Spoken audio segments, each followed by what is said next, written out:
Hey guys, today we're going to do a front 6-inch step down. All the same principles apply here of our good form that we talk about over and over of keeping the diaphragm and the pelvis parallel to each other by using your breath in 360 degrees, and we're going to fight to keep our weight centered right over that foot. Fighting is going to be imperative here. One thing to note, if you're coming off the videos with the side step down and rear step down, or if you're one of our coaching clients and we're forcing you to be coming from that, know that there are some differences here besides just stepping in front as the name implies. Because you're going to have the weight shifted more in front of you, you're going to be able to maintain more of an upright torso, but the caveat to that is you are going to have some more knee drive. Okay, I don't know what you've heard about knee drive. I really don't know that much about you probably, but I'm going to tell you that it's okay. Okay, maintain your good spinal positioning, breathing, bracing posture. You already know this. We've said it 1,000 times. Maintain your good positioning and stability over your foot, and this knee should track in a way that your injury risk is minimal to none.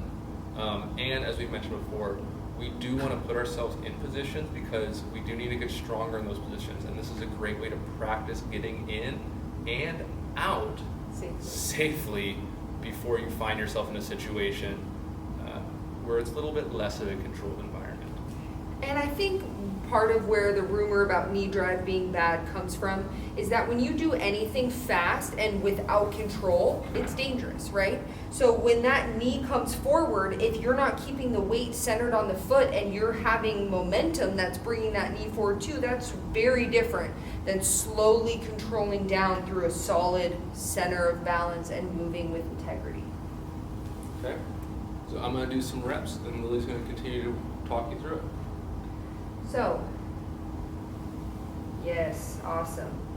So as you see, he's staying a little more upright here. In between every set, it's important that you come back to your brace and you breathe into your belly and find that stability again, because you're only going to be as good as your most proximal stability, which means the stability that's closer in towards your body.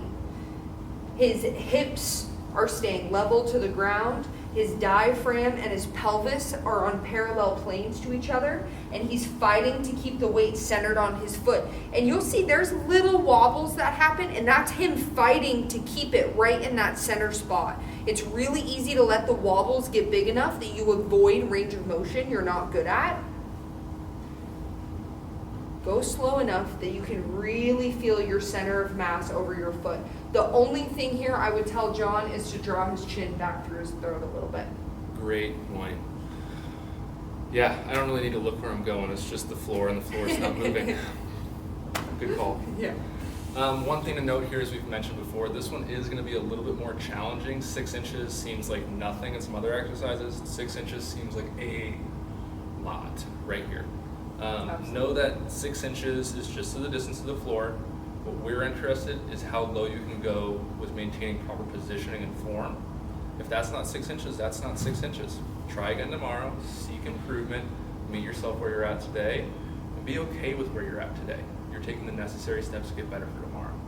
Absolutely. And remember that although this is called a step down, you're not stepping down to go anywhere. Your weight should never transfer onto the floor. It's the slow action of getting through the movement that we're looking at emphasize. Yeah, you can think of it more as a single leg squat than probably what you've seen most people do step downs like. Yes. Okay, enjoy.